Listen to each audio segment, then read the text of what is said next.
Congress party के महासचिव श्री दिग्विजय सिंह ने एक गोष्ठी में एक बयान दिया है और संदर्भ बहुत कठिन है समझना।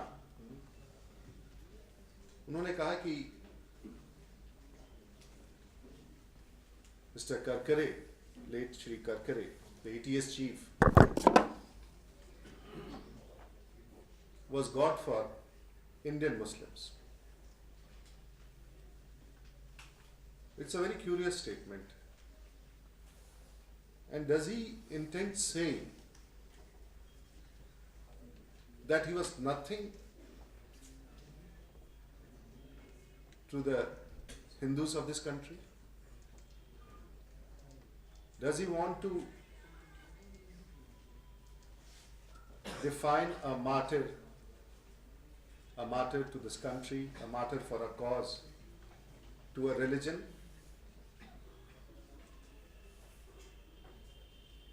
We are still very curious. What prompts him to make such language of divide?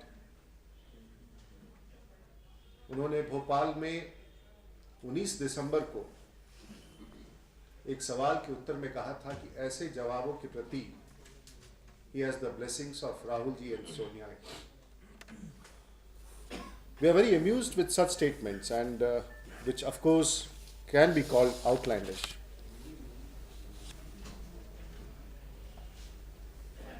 उन्होंने कहा कि Hemant Karkare was a victim of Hindu terror, if you can recall.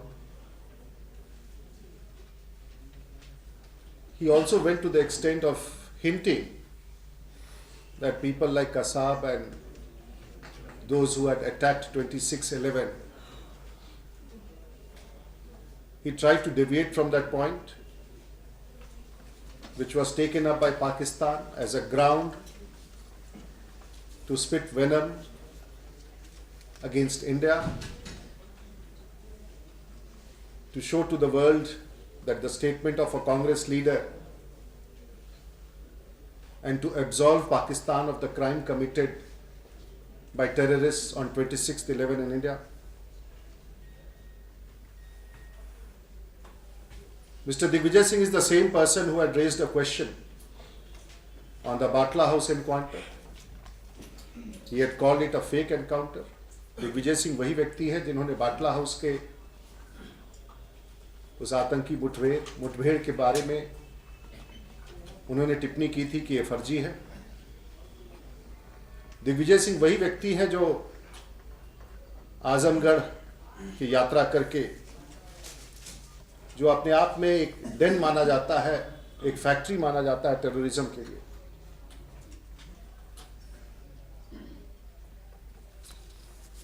ये सभी तथ्य ये बड़ा अजीब सी स्थिति वो उत्पन्न कर रहे हैं। लगता है जो कांग्रेस पार्टी का डर्टी ट्रिक्स डिपार्टमेंट है उसकी पूरी जिम्मेवारी इनको दे दी गई है, to fan hate, to spread divide in the nation.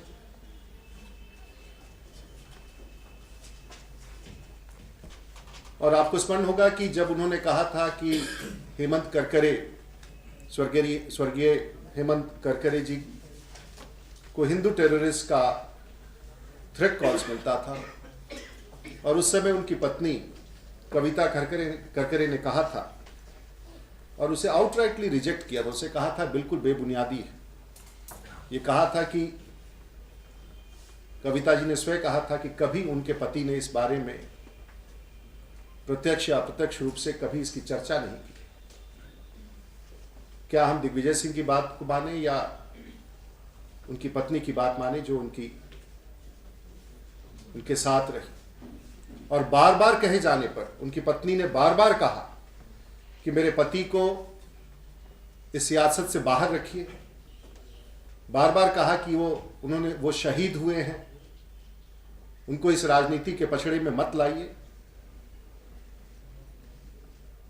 Shri Digvijay Singh के इस संवेदनहीनता की प्रकाष्ठा है। वो बार बार हेमंत करकरे, स्वर्गीय हेमंत करकरे की चर्चा करके कहीं ना कहीं अपनी राजनीतिक रोटी, और ये कहीं ना कहीं ये पूरे अभियान में उन्हें संरक्षण मिल रहा है श्रीमती सोनिया गांधी जी का। देश के लोग देख रहे हैं कि किस प्रकार से एक धर्म का उपयोग करके, एक शहीद के नाम को निरंतर उपयोग करके उस शहीद और उसके परिवार की अवमानना कर रहे हैं। निश्चित रूप से देश के लोग ये पूरी हरकत देख रहे हैं। हाल फिलहाल दिग्विजय सिंह के प्रति ये आरोप भी लगाया गया कि वो संजरपुर गए थे और वैसे परिवार के लोग और विशेष करके डॉक्टर मोहम्मद शहनवाज के घर पर गए थे, जिनका नाम वाराणसी के बम ब्लास्ट में जिनका नाम है। तो हम चाहेंगे कि कांग्रेस पार्टी इस पूरे प्रक्रिया पर अपनी सफाई दे, देश के सामने सोनिया जी बताए कि वो ऐसे शब्दों में ऐसे देश को बांटने के लिए दिग्विजय सिंह जी को इस काम के लिए प्रवक्ता नियुक्त किया गया है।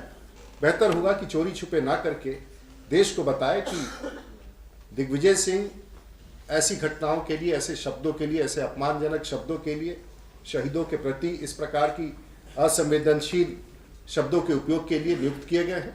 देश भी जानना चाहे। The Bharatiya Janata Party at its highest level reiterates its stand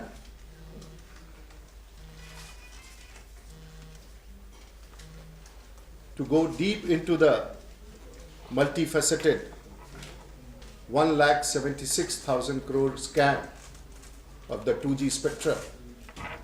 We demand nothing less than the Joint Parliamentary Committee of the Parliament. Bharatiya Janata party फिर से एक बार दोहराती है और स्पष्ट तौर से कहना चाहेगी, जो बहुगामी लूट 2G स्पेक्ट्रम स्कैम में हुआ है, जिसमें 1,76,000 करोड़ का लूट हुआ है, उसमें भारतीय जनता पार्टी संयुक्त संसदीय समिति से कम कुछ भी स्वीकार करने के लिए तैयार नहीं है। और हम इस मांग को पूरे विपक्ष की तरफ से, भारतीय जनता पार्टी की तरफ से फिर से दोहराते हैं। The Prime Minister has volunteered to break a precedent. He has said that he would like to appear before the PAC. The Bharatiya Janata Party would say and would repeat that we don't want the Prime Minister to break any precedent. We are not asking the Prime Minister to break any precedent whatsoever. We are not even interested that the Prime Minister breaks any precedent. We are not interested in that. We are just asking the Prime Minister to follow the precedent. And there has been a precedent of a joint parliamentary committee, and that is a demand of the joint opposition to constitute a joint parliamentary committee to investigate into the 2G spectrum scam. As we have said earlier, the PAC just looks into the accounts, the various paras of the CAG. What we are talking about is just not accounts. The Joint Parliamentary Committee will go into the accountability of the government, in the issue of governance which has been raised. और हम फिर से दोहराना चाहेंगे कि जो PAC की समिति है वो खाता बही की जो CAG की टिप्पणियां हैं उस पर वो काम कर रहे हैं, वो काम करते रहेंगे, उनसे भी कई तथ्य प्राप्त हो सकेंगे, सरकार के उस बड़े घोटाले का जांच हो सकेगा। लेकिन उससे भी बड़े तर्क पर भारतीय जनता पार्टी ने जो संयुक्त संसदीय समिति की मांग की है, उसमें इस सरकार की जिम्मेवारी और शासकीय जिस प्रकार से गवर्नेंस का विषय आया है उस बारे में भी देश के लोग जानना चाहेंगे, क्योंकि ये सामान्य लूट नहीं माना जा सकता है। और फिर से भारतीय जनता पार्टी एक बार इस बड़े घोटाले के जांच के लिए संयुक्त संसदीय समिति की मांग करती है। जैतापुर का सवाल पर कई मित्रों ने जानना चाहा भारतीय जनता पार्टी का क्या रिस्पॉन्स है। We are aware that a conditional environment clearance has been given to a nuclear power plant in Jaitapur. The fishermen and the locals are agitating. We are aware of that. We are aware of the situation in the ground zero there. Several ecological issues have been raised by the people. And we, the Bharatiya Janata Party, would suggest that all effort should be made to address the concerns of the local fishermen, of the local villagers, of the farmers, because they have raised issue about that area being earthquake prone, concerns about fishing and livelihood, concerns about freedom of movement once this power plant is established. And all these issues are very important. So it's a matter development vis-a-vis ecology. The Bharatiya Janata Party would appeal that all issues which concern the farmers should be addressed, and if they are asking for an environmental reassessment, the government should consider all the views and take appropriate action. एक छोटा सा विषय है ये, सामान्य संदर्भ का विषय है, लेकिन आप सब जानते हैं कि दिल्ली में वर्ष 2010 के लिए हाउसिंग स्कीम लॉन्च किया गया है।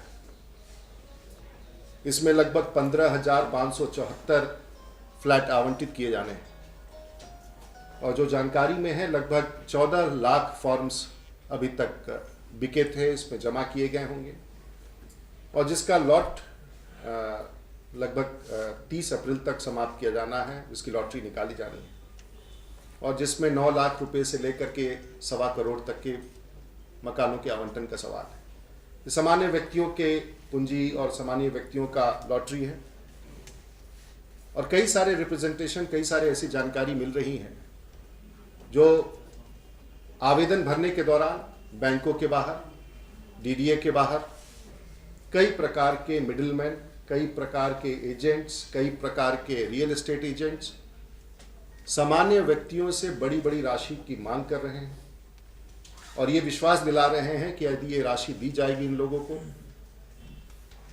तो मकान अवैध रूप से आवंटित कराया जा सकता है। और लगभग अनुमान, एक सर्वे के अनुसार लगभग बड़ी संख्या में बड़े अमाउंट लेकर के बहुत सारे लोग इस काम में लगे हैं, और ये राशि लगभग 500 करोड़ रुपए से ज़्यादा आज बाजार में जमा की जा चुकी है। ये सामान्य व्यक्तियों का विषय है जो दिल्ली सरकार और दिल्ली के इर्द गिर्द रहने वाले व्यवसायियों के लिए, छोटे लोग के लिए, सामान्य लोग के लिए जो दिल्ली में आए हैं, बाहर से आए हैं, जो दिल्ली में बसे हैं। और पहले भी हमने देखा है कि डीडीए के मकान आवंटन हमेशा किसी न किसी विवाद में घिरा रहा। Every time we have seen the DDA allotments, the DDA lotteries have been a scam, and last time also the CBI is yet inquiring into the allotment which took place. It's a matter of concern for a common man of Delhi. It's a matter of concern for people like us. And that is why we are warning, we are apprehensive, we are concerned that large number of middlemen across Delhi are intervening to take and convince people of backhand deals.